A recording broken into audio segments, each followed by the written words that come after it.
Di hadapan kamera dan petugas, Ammar Zoni mendadak berhenti melangkah. Mobil tahanan telah menunggu. Namun sebelum pintu itu tertutup, ia memeluk Dr. Camelia erat. Air mata jatuh tanpa mampu dibendung, membuka sisi rapuh seorang bintang yang selama ini tersembunyi dari publik. Sebelum kita lanjut ceritanya, jangan lupa ya like dan subscribe channel Saka Bercerita. Jangan lupa menulis asal daerah kalian di kolom komen, supaya kita lebih kenal dan dekat. Silakan duduk yang nyaman karena ceritanya baru dimulai. Let's go!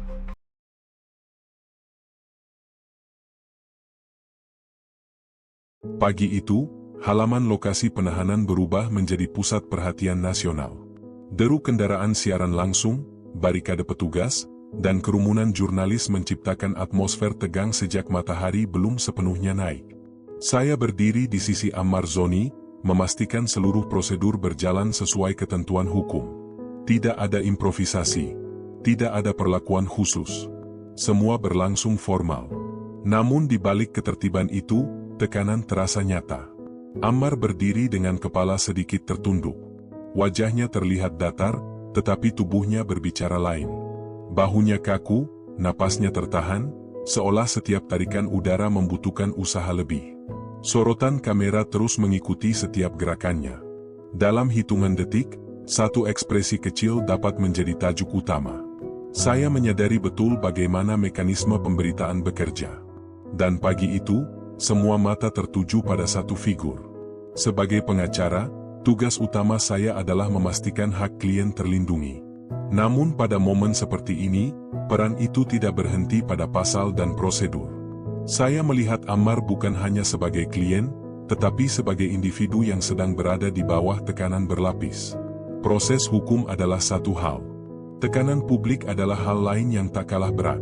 Petugas mulai membuka jalur menuju mobil tahanan. Instruksi disampaikan singkat dan tegas. Tidak ada ruang untuk penundaan. Waktu terus berjalan, seakan tak memberi kesempatan bagi siapapun untuk menarik napas panjang.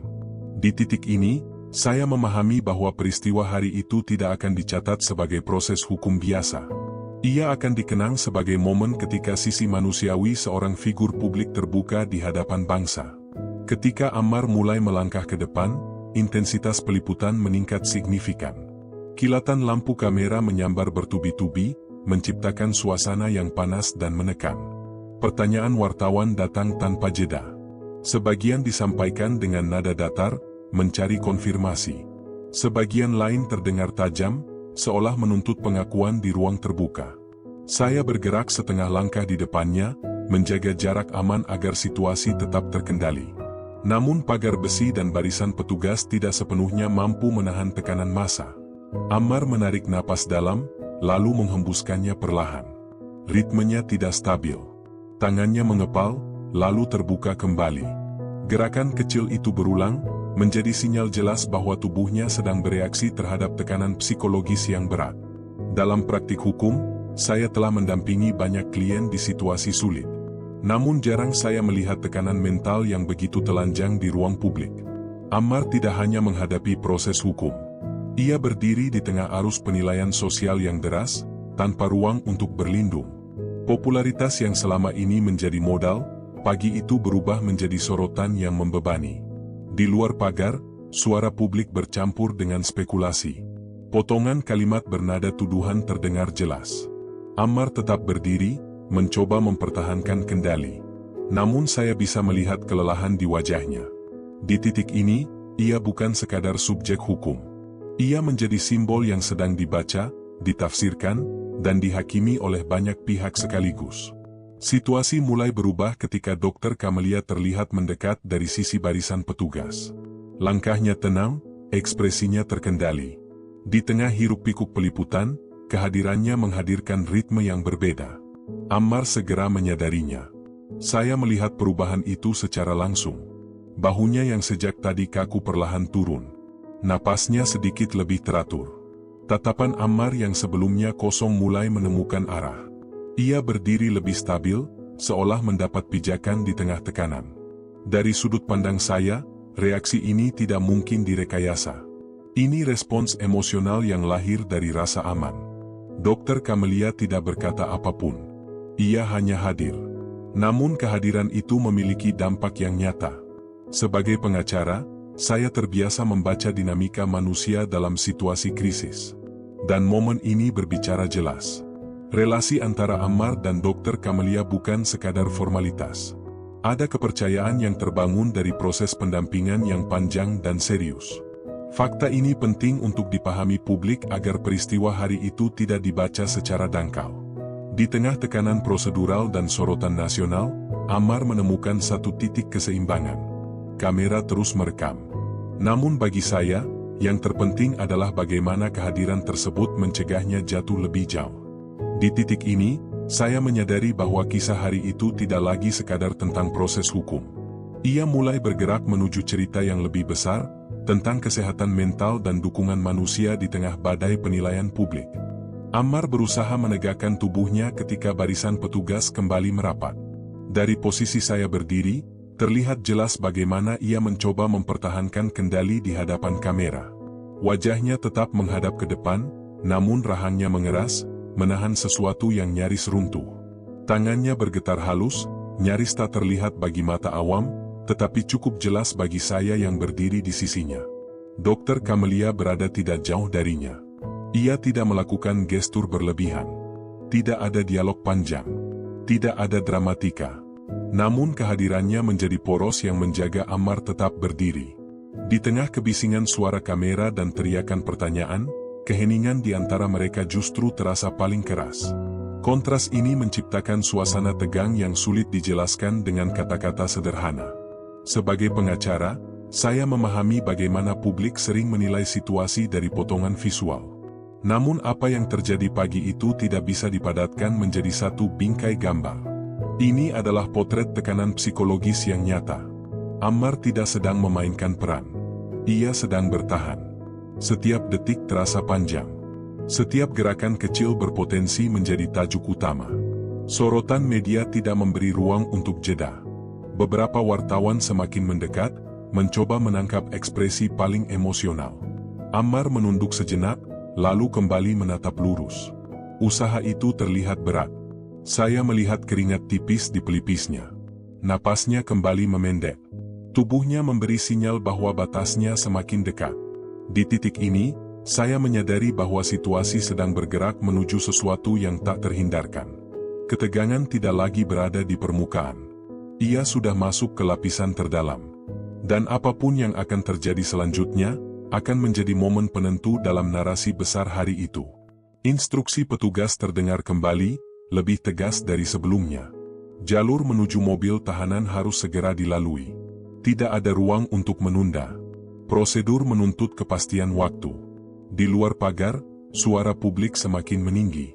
Beberapa kalimat bernada tuduhan terdengar jelas, bercampur dengan teriakan yang meminta pernyataan. Ammar menelan ludah. Gerakan kecil itu terlihat jelas. Ia kemudian menoleh ke arah saya. Tatapannya singkat, namun syarat makna. Ia tidak meminta penjelasan hukum. Ia tidak menanyakan langkah strategis. Tatapan itu adalah permintaan paling dasar dari seorang manusia yang berada di ambang batas, keyakinan bahwa ia tidak sendirian. Saya mengangguk pelan. Tidak ada kata yang saya ucapkan. Di situasi seperti ini, kata-kata seringkali kehilangan fungsinya. Yang dibutuhkan adalah kehadiran. Namun di dalam diri saya sendiri, ketegangan ikut menguat. Saya memahami betul bahwa momen berikutnya akan dibaca luas oleh publik. Satu gestur dapat mengubah arah pemberitaan nasional. Dokter Camelia tetap berada di dekat Ammar. Ia memperhatikan setiap perubahan raut wajahnya. Ammar kembali menarik napas dalam, mencoba menenangkan diri. Namun usahanya terlihat semakin berat.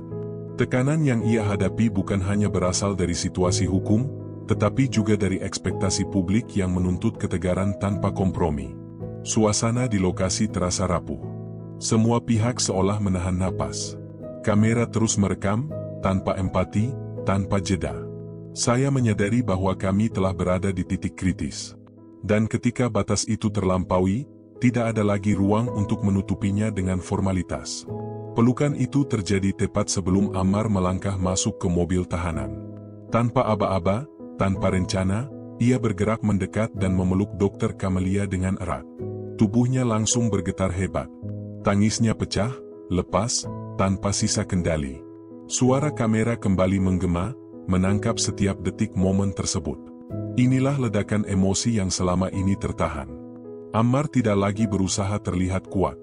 Ia tidak lagi menahan diri demi citra. Di hadapan publik dan kamera nasional, ia runtuh sebagai manusia. Banyak yang menyaksikan adegan itu sebagai momen perpisahan yang menyentuh. Dari jarak sedekat ini, saya melihatnya sebagai puncak tekanan mental yang tak lagi bisa ditanggung. Dokter Kamelia membalas pelukan itu dengan tenang.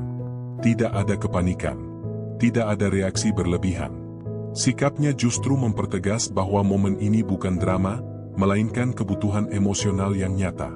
Ammar menangis dalam diam yang panjang, seolah seluruh beban yang selama ini ia pendam akhirnya menemukan jalan keluar. Sekeliling kami mendadak terasa sunyi, meski kamera terus bekerja. Kerumunan yang semula riuh terdiam. Di titik inilah narasi besar berubah. Pelukan itu menjadi simbol nasional tentang kerentanan manusia di balik sorotan. Tentang seorang figur publik yang akhirnya menunjukkan sisi paling jujur dari dirinya. Sebagai pengacara, saya menyadari bahwa momen ini akan menjadi pusat pemberitaan. Namun lebih dari itu, saya memahami bahwa inilah titik balik kisah Ammar Zoni. Dari perkara hukum menuju percakapan yang lebih luas tentang kesehatan mental, tekanan publik, dan pentingnya dukungan manusia di saat paling gelap. Usai pelukan itu terlepas, suasana di lokasi berubah drastis. Kerumunan yang sebelumnya riuh mendadak mereda.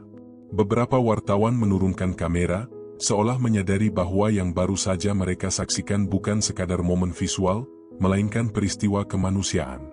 Ammar berdiri terdiam, wajahnya basah oleh air mata, napasnya masih belum sepenuhnya stabil. Saya melangkah ke depan, mengambil posisi di antara Ammar dan barisan media. Dalam situasi seperti ini, kejelasan informasi menjadi kunci. Saya menyampaikan pernyataan resmi dengan nada terukur. Saya tegaskan bahwa kondisi Ammar tidak hanya berkaitan dengan proses hukum yang sedang berjalan. Ada persoalan kesehatan mental yang selama ini ditangani secara serius dan profesional. Pernyataan itu bukan dibuat untuk meredam kritik, apalagi mencari simpati.